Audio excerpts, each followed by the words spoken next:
So there was another heated moment in the Oval Office. The signs were there, the storm was building. Cyril Ramaphosa had an inkling as to what was coming.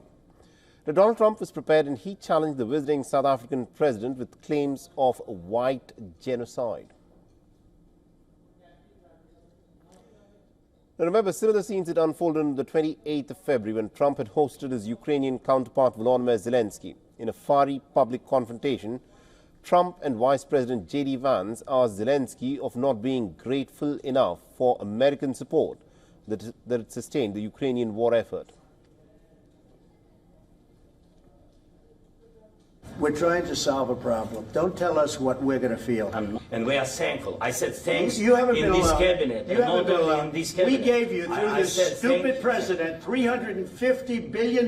You voted we gave for you your military president. equipment. You and you men are brave, but they had to use our military. What about if you didn't have our military equipment, if you didn't have our military equipment, this war would have been over in 2 weeks. Ramaphosa's visit to the Oval Office on Wednesday was, of course, the closest yet to a repeat. He knew that he would be treading the most perilous of diplomatic tightropes. Now, Ramaphosa came prepared with facts to counter Trump. He arrived with top South African golfers Ernie Els and Retief Goosen in tow, hoping to take the edge off the golf-mad Trump over the genocide claims against white South African farmers. The stage, of course, was set. Trump told his aides to turn down the lights. A video of a South African politician chanting "Kill the Boers" began to play on a screen. Sitting on the edge of his seat, Ramaphosa looked pretty stunned, struggling to get a word in.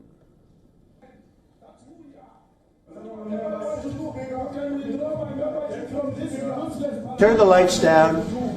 Turn the lights down, and just put this on. It's right behind you, Johan.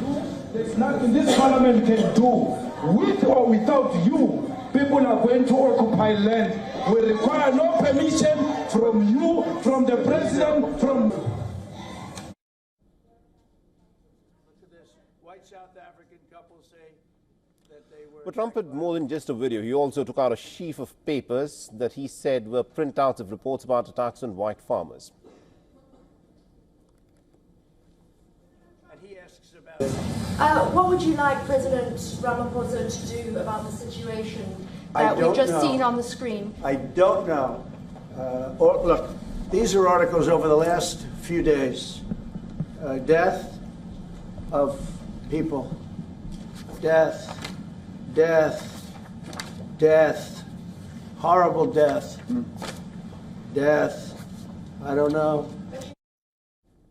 But unlike Zelensky, the South African president largely stayed pretty calm as he argued his case. He clarified that the politicians that were seen in the video were actually from a minor party in the opposition, and what they were saying was definitely not a part of government policy. Yeah. Let me clarify that, because what you saw, the speeches that were being made, one, that is not government policy. Our government policy is completely against what he was saying, even in the parliament. And they're a small minority party, which is allowed to exist in terms of our constitution. There is criminality in our country. People who do get killed, unfortunately through criminal activity, are not only white people. Majority of them are black people.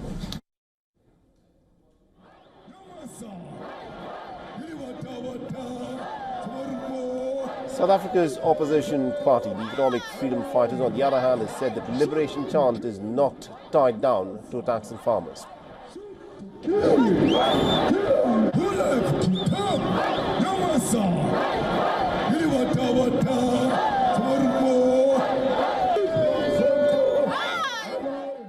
Commander-in-Chief and President was also surprised that the White House would convene a meeting that was said to be for diplomatic, trade and economic mending processes would result into a gossip session about him and his abstention. But no credible or verifiable evidence was produced that there's a white genocide in South Africa, and there's been no plausible link between the singing of the song and the murder of any individual here in South Africa as well. So there's nothing that warrants us to abandon paying homage to a liberation struggle song. We earlier spoke with Mr. Edwin Naidu, who is a political commentator from South Africa, and this is what he had to say. People seem to have expected that President Ramaphosa and his team would be walking sort of into an ambush, pretty much like what happened to the Ukraine leader earlier this year when meeting with President Trump.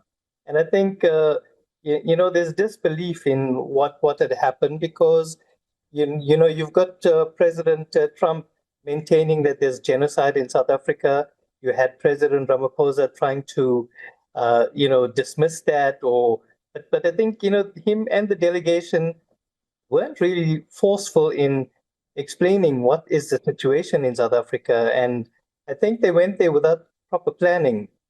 And there's a mood, business leaders in South Africa are saying that there should have been a lot more clarity in terms of what is the situation. Because, when you look at it, the genocide is what's happening in Palestine.